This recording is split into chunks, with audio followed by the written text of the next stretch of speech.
What's up, guys, and welcome back to my reading journey. Hope we're all doing absolutely fantastic. And today we're gonna finish with the great book by Seneca on the firmness of the wise man. It's gonna be the final chapter of it, so let's get started.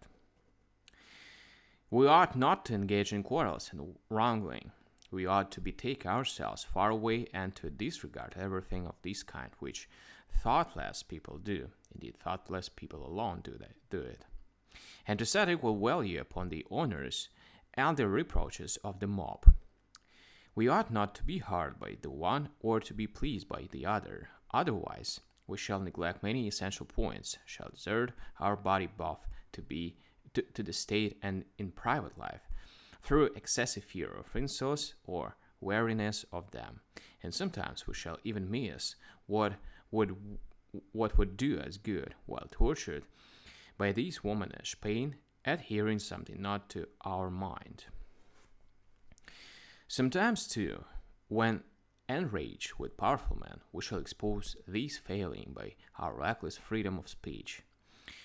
Yet it is not freedom to suffer nothing. We are mistaken. Freedom consists in raising one's mind superior to injuries and becoming a person whose pleasures come from himself alone, in separating oneself from external circumstances that one may not have to lead a disturbed life in fear or the laughter and tongues of all men. For if any man can offer an insult, who is there who cannot? The wise man and the would-be wise man will apply different remedies to these, for it is only those whose philosophical education is incomplete, and who still guide themselves by public opinion, who would suppose that they ought to spend their lives in the midst of insults and injuries. Yet all things happen in a more endurable fashion to men who are prepared for them. The nobler man is, by birth, by reputation, or by inheritance, the more bravely he should bear himself, remembering that the tallest man stand in the front rank in battle. As for insults, offensive language, marks of disgrace, and such like disfigurements, we ought to bear them as he would bear the shouts of the enemy and darts or stones flung from a distance, which rattle upon his helmet without causing a wound, while he should look upon injuries as wounds, some received on his armor and others on his body, which he endures without failing or falling, or even leaving his place in the ranks. Even though you be hard pressed and violently attacked by the enemy, still it is base to give way.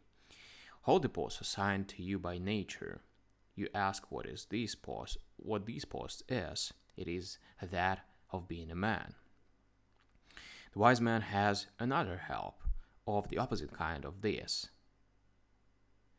You are hard at work while he has already won the victory. Do not quarrel with your own good advantage, and, until you shall have made your way to the truth, keep alive this hope in your minds. Be willing to receive the news of a better life, and encourage it by your admiration and your prayers. It is to the interest of the commonwealth of mankind that there should be someone who is unconquered, someone against whom fortune has no power. Alright, guys, we're gonna finish on this chapter of this great book, and I'm gonna pick another one, but tomorrow. So thank you for joining me today. We're gonna continue as usual, but tomorrow. Bye.